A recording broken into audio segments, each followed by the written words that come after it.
Satchidananda is the nature of soul. You know, if someone says, okay, so describe who are you? Well, we know we're not the body. We began tonight there. We know we're not our careers. We know we're not the amount of money we make. We know we're not that all of that is just this intersection of time and space. As I said, you know, white American, middle-aged female, okay, that's not who I am. It's where my body has reached this intersection of time and space. So then who are we? Well, we are soul. We are consciousness. The nature of soul has these components. Truth. Right? Consciousness. Awareness. Bliss. But here's what's important. If you get stuck in the words, you're stuck in the mind.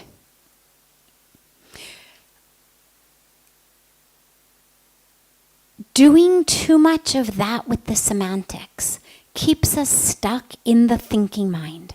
Then I'm thinking truth, consciousness, bliss, truth, consciousness. Well, okay, well, here I am stuck in my brain. What does that feel like? I wonder what that feels like. And that's actually pulling me out of experience. The mind can think only about things. The mind functions in separation. It can look at a math problem and solve it. It can look at you and say, okay, about this high, about this old, about this weight, wearing this color shirt, this whatever it is. The mind can do that. Subject, object. But soul breaks all that. Breaks all that. When we say there is nothing but soul, well then, it's all that exists. Which means, ironically, untruth, despair, right? When we're looking at infinity, well, it's the darkness as well as the light. If not, you've just put a box around something that's infinite. So you see where you get a little bit stuck? You see where you get a little bit stuck with that? And this is why the path of Jnana Yoga, the path of using wisdom, using knowledge to get to God, it's an incredible path, it's a beautiful path, but this is where it's so difficult, is as we are intellectually trying to understand, we're using the very organ that is keeping us separate. Using our brain, using our mind to think about soul is going to keep us stuck in the mind and not able to connect. And this is where what I would suggest on a personal level, I mean, if you want to delve into the philosophy, sure.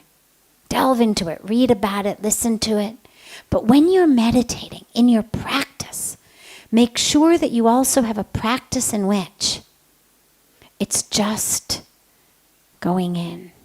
Can you experience that state of infinite? The light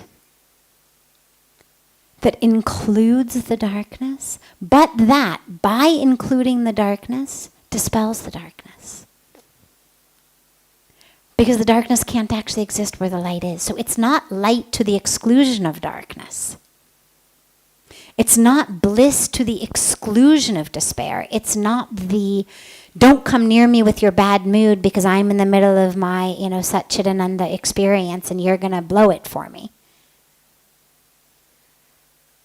Right? That's how most of us are. I'm in the middle of my Satchidananda experience. Get your bad mood away.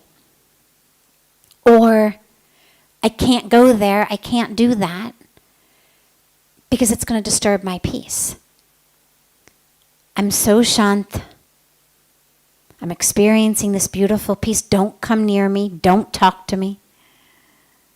Right? वो तो बहुत हल्की हल्की है. That's not the highest goal. When we talk about the peace, when we talk about the bliss, it's not the bliss that says, I'm over here in my Satchidananda, so keep your despair outside. Don't come near me with your untruth because I am the truth. No.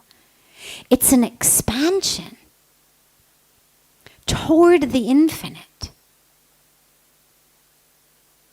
that has room for the darkness. And then as soon, and this is the beautiful part, as soon as the space is created for the darkness actually becomes light. Because as the darkness comes in, the light dispels it. It's the bliss that isn't afraid of despair. It's the bliss that's not pushing despair away, that creates the space for the experience of despair. And as that space is created, well, the experience of bliss in despair becomes possible. But it's not possible if I'm pushing despair away. And this is where in meditation we have to allow ourselves to let go of the intellectual concepts. Because if I'm going in with has to be bliss, has to be light, has to be this, then I'm going to, on my way down, I'm going to be pushing away in my own consciousness that which feels like darkness. And that's not the path. The path is, how can I be so light and so spacious that there's room for it all and it all becomes light? Not pushing anything away. Otherwise it's not infinite. Otherwise it's not consciousness. Otherwise it's just my little spiritual box and this is how I need it in order to stay peaceful. And you people better stay away and I better not have to ever do that or go there or interact with these people because then I don't feel peaceful. That's not where we're going. Okay? So you hold that as the awareness of this is the nature.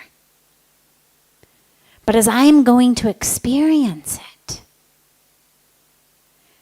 what I'm looking for inside is an experience of expansion, an experience of infinite, an experience of breaking the borders and breaking the boundaries. Because otherwise what you get is this very shallow spirituality that paints over darkness with light rather than actually dispelling it. That paints over despair with bliss without actually dispelling it. And the problem with that is, like any volcano, like anything, it's going to come out. Because I haven't really transformed it. I've just pushed it away or painted over it. And when we're talking about the infinite, Purn, right? Purnamada, Purnamidam. Well, in that Purn is everything, dark and light. Bliss and despair. Life and death. It's all there, or it's not Purn. So we meditate on that.